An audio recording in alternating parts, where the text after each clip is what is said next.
This episode is for parents who are bracing for the next outburst. The morning that starts with standing at the door while your child melts down because you said 5 more minutes.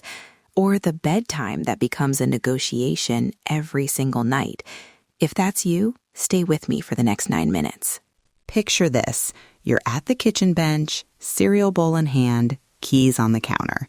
Your child is still in pajamas, tears already on their face, and you find yourself speaking through the teeth of time. We have to go now. Walking on eggshells, you try to be firm and kind at once, and everything feels brittle.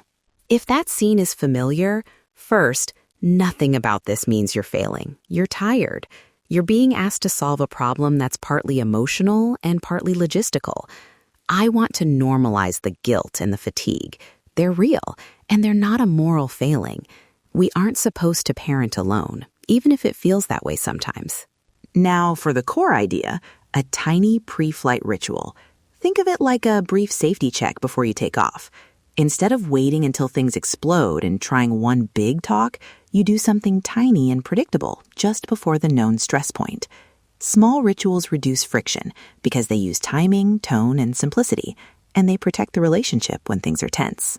Here are 3 short, adaptable lines you can use in that pre-flight moment. Keep them brief, age-appropriate, and say them when the trigger is still ahead, not in the middle of a meltdown. First line, we've got this. Let's do one thing at a time. Second line, I'll help you with X, then you do Y. Third line, when you're ready, we move on together. Each line is tidy. It sets an expectation, offers support, and signals togetherness. Quick example, morning edition. You say, we've got this. Let's do one thing at a time. You mean, grab socks now, shoes next. When socks are on, we cheer. It sounds small, but it changes the script from chaos to a step-by-step plan. A few delivery notes so the lines land. Keep your voice low and steady, not a lecture or a negotiation. Use minimal words, steady eye contact if that feels safe, and position the line as the thing you'll do together, not a threat. If you say it earlier, it gives you a moment to model calm and gives your child a chance to join you before tension spikes. Okay, now let's make these age-adaptable. For toddlers, simplify. Say, let's get socks on, then Teddy in the car. Say it with a playful rhythm and help literally for the first few tries. For school-aged kids, be direct and collaborative. I'll zip the bag if you put your lunchbox in now. For teens, keep it brief and respectful. I'm heading out at 8. Put your charger by the door and we'll catch up later. The words change, but the structure stays the same. Tiny task, offer of help, shared plan. A quick demo for a 6-year-old. We've got this. One sock now, one shoe after. You help. You make it quick. You mark success. Yes, one step done. For a teen, it's quieter. I'm leaving at 8. Your headphones by the door? Cool. Small, dignified, respectful. Beyond the words, 2 environmental nudges make these lines stick without extra willpower. Nudge 1, visual cues. A small checklist on the door or a picture strip that shows the sequence, socks, shoes, backpack, gives your child a visual script to follow. Nudge 2, micro routines. A 2-minute pre-flight ritual, like a 90-second timer with a silly sound, or a quick walk to the front door while naming 3 things you've packed, turns the line into a predictable habit. I love the image of a tiny timer. It takes the emotion out of the now and puts attention on the task. It's not you yelling, hurry up. It's the timer doing the job. And that feels kinder to kids and parents alike. Troubleshooting. Because scripts sometimes feel hollow, and that's okay. If a line falls flat, ask why it didn't land. 3 common reasons. Sensory overload. Your child is overwhelmed by sound or touch. Testing. They're trying a boundary. Or escalation, they're already dysregulated. If it's sensory, simplify the environment.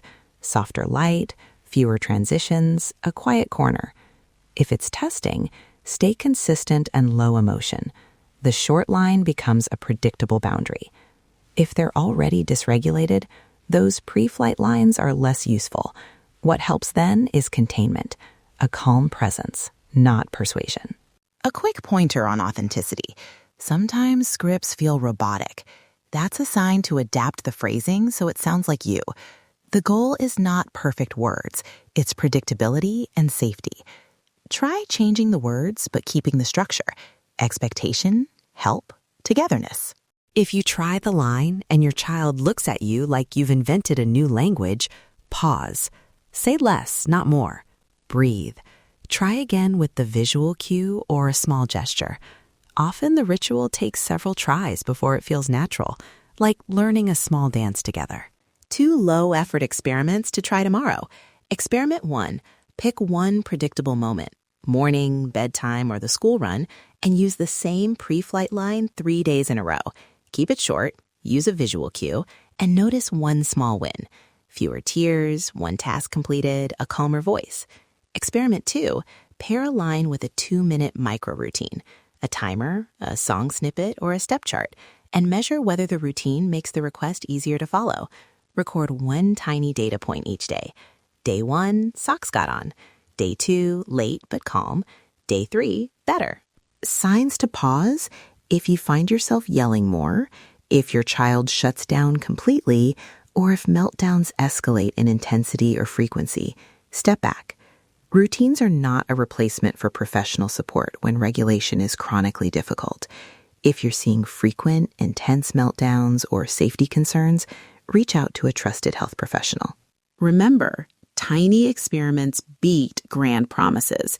You don't need to fix everything today. Try one small change. Notice what happens and adjust. The goal is presence over perfection. Before we close, a short checklist you can whisper to yourself tonight. Choose one moment, pick one line, set one environmental nudge. Practice the line aloud once so it sounds like you. If it feels awkward, that's fine. Awkward is practice. You've got this. Small steps, consistent approach.